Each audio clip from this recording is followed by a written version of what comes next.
Assalamualaikum warahmatullahi wabarakatuh. Salam sejahtera bagi kita semua. Salam sehat. Semoga Allah Subhanahu wa taala selalu melindungi dan membimbing kita semua. Amin. Bapak Ibu peserta webinar pada kesempatan ini yang berbahagia, yang saya hormati dan saya banggakan, izinkan saya menyampaikan gagasan sharing tentang manajemen pembelajaran jarak jauh yang ramah anak. Ada 3 kata kunci di sini, yaitu manajemen, ramah anak, dan pembelajaran jarak jauh.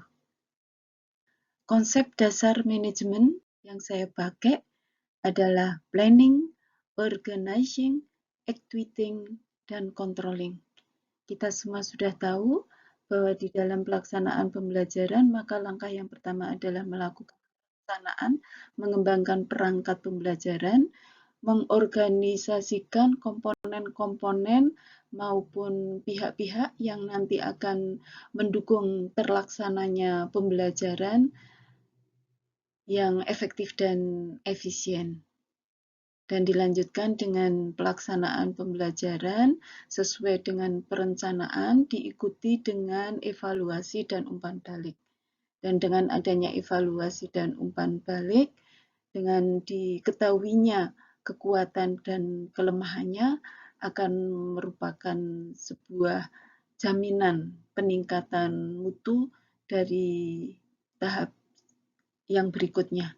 Atau kita katakan ada jaminan peningkatan mutu berkelanjutan. Ramah anak mengacu pada UNICEF tahun 2009 dikatakan bahwa idealnya sekolah dan pendidikan ramah anak mampu merangkul semua anak dengan kelebihan masing-masing dan memberikan kesempatan yang sama untuk setiap peserta didik menemukan kekuatan diri mereka untuk dikembangkan. Secara rinci, UNICEF mengenalkan sekolah ramah anak dengan 5 aspek mutu, yaitu yang pertama adalah kualitas pelajar, kedua adalah kualitas konten, yang ketiga adalah kualitas proses belajar mengajar, yang keempat adalah kualitas lingkungan belajar, dan yang kelima adalah kualitas hasil. 3 di antaranya, yaitu kriteria yang kedua, ketiga, dan kelima ini yang terkait langsung dengan tugas atau peran guru di dalam pembelajaran, yaitu kualitas konten terkait dengan kurikulum dan bahan ajar yang mendukung perkembangan literasi, berhitung, pengetahuan, sikap, dan life skill. Kualitas proses belajar mengajar harus berpusat pada anak, berbasis keterampilan dan memanfaatkan teknologi. Sedangkan kriteria yang kelima yaitu kualitas hasil dengan melakukan penilaian terhadap pengetahuan, sikap, dan keterampilan. Jadi sebenarnya sekolah ramah anak yang dikenalkan oleh UNICEF ini ada 3 tadi yang saya sebutkan dan 2 yaitu kriteria kualitas pelajar dan kualitas lingkungan belajar. Nah, yang ada di mindset kita bahwa pada saat kita menyebutkan sekolah ramah anak itu cenderung fokus pada kriteria yang pertama dan yang keempat. Nah, fokus kita yang sekarang adalah yang kedua, ketiga, dan kelima, kualitas konten, pelaksanaan pembelajaran, dan penilaian. Yang ketiganya tidak bisa dipisahkan satu dengan yang lainnya. Sedangkan pusat unggulan IPTEK, Pendidikan Ramah Anak atau PUPRA, Universitas Negeri Semarang, lebih lanjut menjelaskan bahwa pendidikan ramah anak sebagai pemenuhan pendidikan untuk semua anak, usia hingga 18 tahun. Dan pendidikan ramah anak sebagai pemenuhan mutu pendidikan menuju insan berkarakter dan berdaya saing bangsa. Dan ini merupakan hak dari anak usia sekolah. Pendidikan ramah anak merupakan pendidikan untuk semua, education for all, pendidikan universal.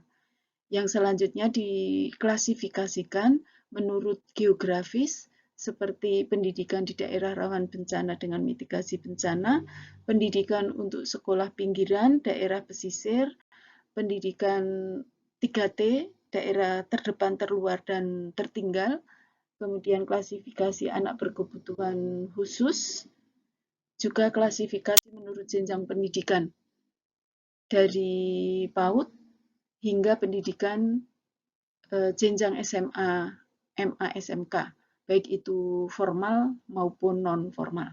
Kemudian klasifikasi lingkungan, yaitu pendidikan anak jalanan, anak pekerja, dan anak dalam hukum. Nah,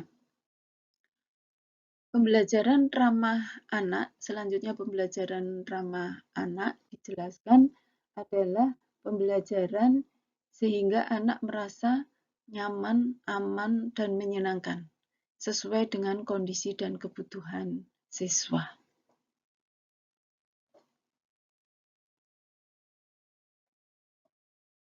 Untuk kata kunci yang ketiga yaitu pembelajaran jarak jauh. Nah, ini sudah 1 tahun lebih ya kita melaksanakan pembelajaran jarak jauh atau kita kenal dengan BDR atau daring. Nah, kalau kita perhatikan dari sisi anak, anak berada di rumah melaksanakan pembelajaran, berinteraksi dengan guru dengan memanfaatkan teknologi, dengan pemutaran video, dengan animasi yang sudah disiapkan oleh guru maupun dengan memanfaatkan WhatsApp. Dan kalau kita tinjau dari teknologinya, maka di sini pembelajaran berinteraksi di dunia nyata atau online, kemudian BDR anak berada di rumahnya sendiri-sendiri, guru berada di rumahnya atau di sekolah, dan dengan kondisi yang berjauhan terjadi interaksi dalam jaringan, interaksi kepala sekolah, siswa, guru, tenaga kependidikan, maupun orang tua. Ada beberapa pihak yang saling mendukung terlaksananya pembelajaran jarak jauh. Dan ini apakah sudah dilakukan evaluasi? Bagaimana Bapak Ibu? Apakah sudah dilakukan evaluasi kelemahan, kekurangan, dan kelebihannya? Nah, ini saya ambil satu sampel pelaksanaan pembelajaran jarak jauh dengan memanfaatkan video pembelajaran. Hasil penelitian yang telah dilakukan dan menyajikan hasil bahwa pemanfaatan berbagai bentuk video pembelajaran ini memberikan respon siswa yang variatif. Jenis-jenis atau bentuk video pembelajaran di sini ada interview video yang isinya adalah interview dengan expert atau praktisi dalam bentuk video animasi, kemudian video film dokumenter, video yang dikaitkan dengan lingkungan kontekstual begitu, kemudian ada rekaman guru yang mengajar kemudian direkam begitu, bentuk seperti itu, kemudian juga menggunakan motivasi, inspirasi-inspirasi dalam bentuk video yang kita kenal dengan TED yang akan memotivasi pembelajar. Dan dari bentuk-bentuk video ini memberikan dampak pembelajaran seperti yang tersaji di sini dari persentase 11% sampai 19%. Dan ini menjadi catatan atau masukan bagi kita semua bahwa di dalam melaksanakan pembelajaran jarak jauh, penggunaan video, berbagai macam video itu perlu diperhatikan atau menjadi pertimbangan.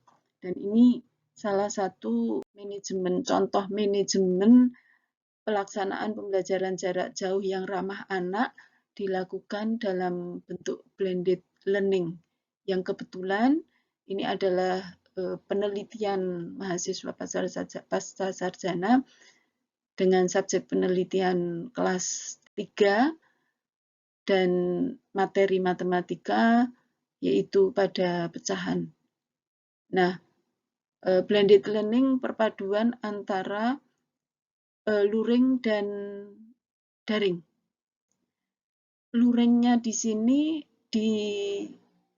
disiapkan, artinya di dalam manajemennya disiapkan alat peraga manipulatif konkret yang diikuti dengan worksheet.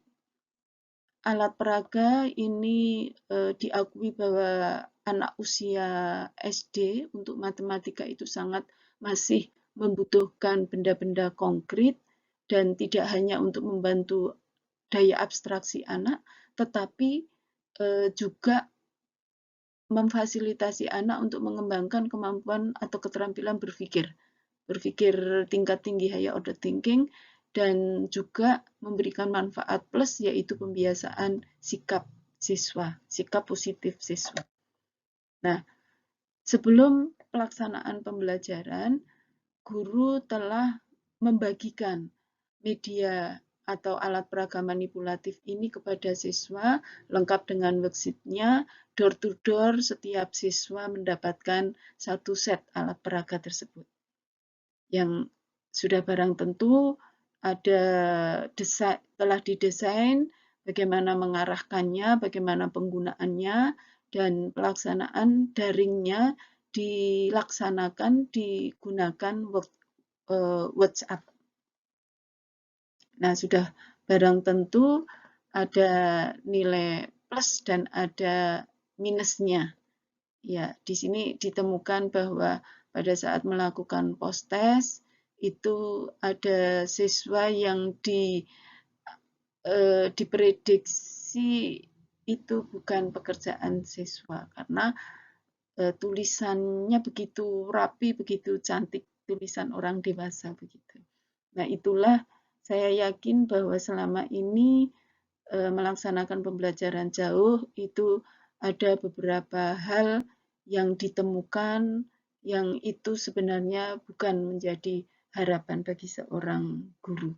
Dan sudah barang tentu perlu ditindaklanjuti apakah mengapa itu terjadi. Nah, ini alternatif lain. Kalau tadi itu di door to door dibagikan satu-satu, kalau anaknya ada 30 berarti 30 set alat peraga manipulatif konkret dibagikan kepada siswa. Ini alternatif lain dengan melakukan virtualisasi manipulatif konkret. Nah, jadi bisa dilakukan dalam bentuk animasi video yang kemudian didesain sebagai aplikasi Android, karena banyak siswa juga yang sudah familiar dengan Android, kemudian video live, dan aplikasi GeoGebra, yang masing-masing memiliki kekuatan sendiri-sendiri. Dan satu hal yang harus diperhatikan di sini bahwa di dalam melakukan virtualisasi manipulatif konkret atau mengembangkan virtualisasi manipulatif konkret atau mengembangkan manipulatif virtual, itu harus dihindari kecenderungan anak pasif. Karena anak hanya cenderung melihat dan mendengar. Bagaimana Bapak Ibu melakukan manajemen pembelajaran jarak jauh yang ramah anak? Bapak Ibu jangan dilakukan sendiri. Nanti Bapak Ibu akan kewalahan. Dan sebenarnya tidak semata-mata itu, karena pada saat kita memanfaatkan potensi yang telah ada, yaitu KKG MGMP, ada sisi positif, ada banyak keuntungan yang didapatkan di sini. Karena memang bahwa KKG MGMP itu merupakan wadah pembinaan atau pengembangan profesionalitas guru yang setiap guru punya kesempatan yang sama di dalamnya. Hanya tergantung dari pribadi guru, aktif atau tidak aktif di dalam kegiatan KKG MGMP Mandiri. Nah, Bapak Ibu, di sini saya mengenalkan model KKG MGMP Mandiri. Ya, jadi di sini sebelumnya saya minta maaf karena mungkin tidak jelas tulisan secara keseluruhan yang ada di dalam slide ini karena saya memaksakan diri agar semua tampil dalam satu slide. Tetapi Bapak Ibu jangan khawatir karena pada slide berikutnya saya menampilkan yang lebih jelas lagi. Ya. Nah, di sini di dalam kegiatan KKG Mandiri itu tahapan yang pertama di sini ada beberapa komponen dan pihak-pihak yang terkait. Disinilah mengorganisir beberapa komponen atau pihak-pihak yang dimanfaatkan yang menjadi sumber sebagai bahan untuk melakukan planning yang kemudian diimplementasikan dan dievaluasi. Hasil evaluasi ini dilakukan umpan balik ya. Dan hasilnya itu diinformasikan juga kepada narasumber di sini. Nah, sehingga untuk peningkatan mutu berikutnya, rancangan berikutnya itu akan lebih bagus daripada yang sebelumnya. Nah, Bapak Ibu, di sini narasumber yang dimaksud adalah narasumber eksternal, bisa narasumber dari praktisi, dari akademisi, maupun dari Widya Iswara. Nah, kehadiran narasumber di sini adalah melengkapi apa yang dibutuhkan oleh KKG MGMP. Jadi bukan memberikan sesuatu yang dibawa dari luar yang belum tentu dibutuhkan oleh KKG MGMP, tetapi di sini membawa sesuatu yang memang dibutuhkan, yang memang sesuai dengan kebutuhan KKG MGMP atau kondisi KKG MGMP. Nah, sehingga di dalam pelaksanaan atau operasional di sini, maka akan diperoleh KKG MGMP yang bermutu dan menghasilkan guru-guru yang profesional sesuai dengan salah satu fungsi KKG MGMP. Nah, Bapak Ibu di sisi lain, di sini ada model difusi inovasi, yaitu perguruan tinggi itu menghasilkan inovasi pembelajaran yang idealnya itu dihilirisasikan untuk diadopsi. Sudah barang tentu inovasi pembelajaran, maka yang mengadopsi adalah guru bersama siswa. Atau inovasi itu akan dimanfaatkan oleh siswa. Namun demikian, tidak dengan tiba-tiba produk inovasi ini dengan tiba-tiba dapat dimanfaatkan oleh siswa. Sudah barang tentu di sini tergantung dari guru. Jadi pentingnya peran guru untuk terjadinya adopsi inovasi pembelajaran dapat dimanfaatkan oleh siswa. Nah, oleh karena itu di sini perlu adanya model difusi inovasi. Difusi itu adalah sosialisasi atau penyebaran produk inovasi yang didapatkan. Ini didapatkan dari penelitian maupun dari pembelajaran. Nah, di dalam model ini untuk menguatkan peran guru, instruktur maupun orang tua dihadirkan adanya calon guru. Ya, jadi sudah barang tentu calon guru produk dari perguruan tinggi dan di sini ada peran industri UMKM maupun masyarakat. Ya, untuk mendukung ketersediaan dari inovasi, menguatkan yang dibutuhkan, sarana prasarana yang dibutuhkan oleh guru tersebut dalam melaksanakan inovasi hasil riset maupun pembelajaran. Nah, Sudah barang tentu untuk pembelajaran jarak jauh di sini peran orang tua menjadi lebih dominan dibanding dari peran guru. Nah, sehingga terkait dengan pembelajaran jarak jauh, maka untuk mempercepat adopsi atau mendukung terjadinya adopsi inovasi, itu peran orang tua, guru maupun instruktur itu diperlukan. Nah, Bapak Ibu ingat tadi di model KKG MGMP Mandiri itu ada komponen narasumber eksternal. Jadi di situ ada tempat, ada lubang yang bisa diisi dari model difusi inovasi ini. Ya, sehingga gabungan antara keduanya itu menjadi seperti ini. Ya, jadi di sini narasumber saya ambil lebih spesifik di sini adalah akademisi, ya, melakukan difusi dari inovasi hasil riset maupun pembelajarannya, pengajaran di sini. Nah, kemudian ini akan mendukung, ya, bersama-sama dengan komponen lain di dalam mendukung rancangan pembelajaran. Kemudian akan dilanjutkan dengan pelaksanaan pembelajarannya dan diikuti evaluasi. Dan hasil evaluasi itu akan disampaikan juga kepada narasumber tadi. Nah, jadi di sini dengan adanya siklus seperti itu, maka akan memberikan jaminan peningkatan mutu secara berkelanjutan. Bapak Ibu yang saya hormati, dengan adanya kerjasama kolaborasi ini, maka akan terjadi saling mengisi, saling memberi, saling menerima, dan memperkuat untuk mencapai tujuan, yaitu mempersiapkan peserta didik yang berkarakter nasional dan berdaya saing.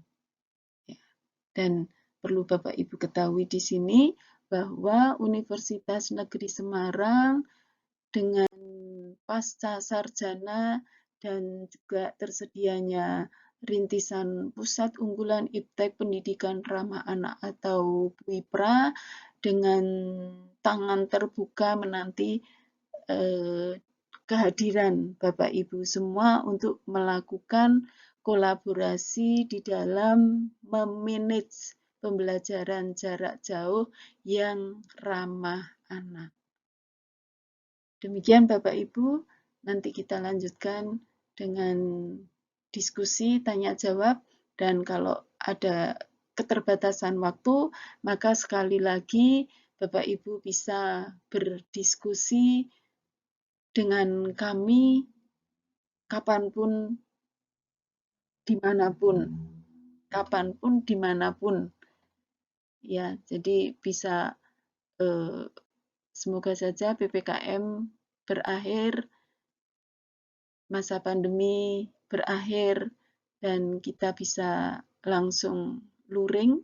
Bapak Ibu bisa berdiskusi di pasca sarjana maupun di pusat unggulan Iptek Pendidikan Ramah Anak, ada di Rumah Ilmu sekarang, dan bisa juga kita lakukan secara daring. Banyak kekurangan, saya pribadi mohon maaf, dan salam pendidikan ramah anak, ku tahu yang kau mau. Terima kasih. Assalamualaikum warahmatullahi wabarakatuh.